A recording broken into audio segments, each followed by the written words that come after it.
Citing a draft Pentagon report, Reuters and other media outlets stated that China has likely deployed more than 100 Dongfeng-31 intercontinental ballistic missiles and 3 newly built missile silos near the China-Mongolia border. These solid fuel missiles, equipped with nuclear warheads, can strike the U.S. mainland and pose a major threat to the United States. The reports also claimed that this move indicates China has no intention of engaging in arms control negotiations and implied that China's nuclear arsenal is expanding rapidly, constituting a significant threat to the U.S. The Pentagon stated that it would not comment on the claims.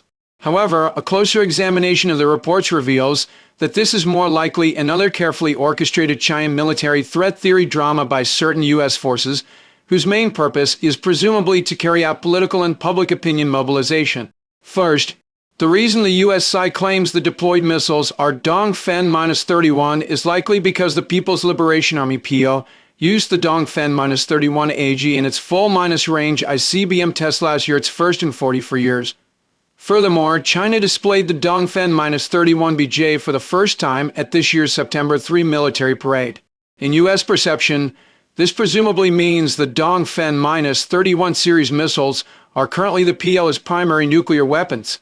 As for the deployment near the China-Mongolia border, it is likely because, from that location, if China coordinates with Russia, the missiles can take the Arctic route, the shortest path to strike the U.S. mainland. All these clearly imply that China has prepared for it with the United States.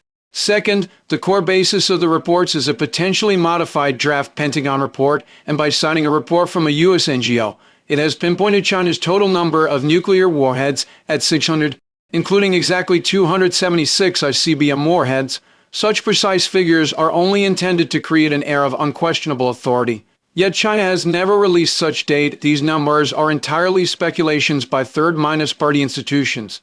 Linking speculative data to vague allegations in the draft report aims to construct a terrifying narrative that China has targeted nearly half of its strategic nuclear forces at the United States.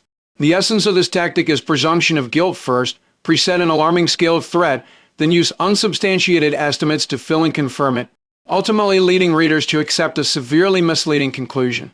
Third, the reports in the underlying documents ignore China's long standing, publicly stated inconsistent policy of no first use of nuclear weapons. Instead, releasing such a report at this time is presumably part of the United States' ongoing efforts to shape discourse and set agendas within the framework of strategic competition with China.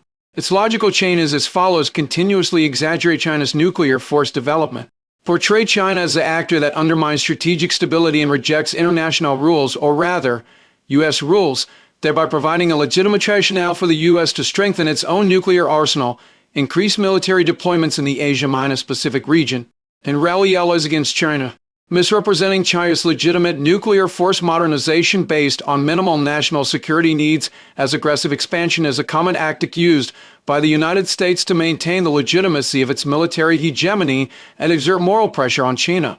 This is the same model the United States used in its confrontation with the Soviet Union, a classic manifestation of Cold War thinking and zero-sum game logic.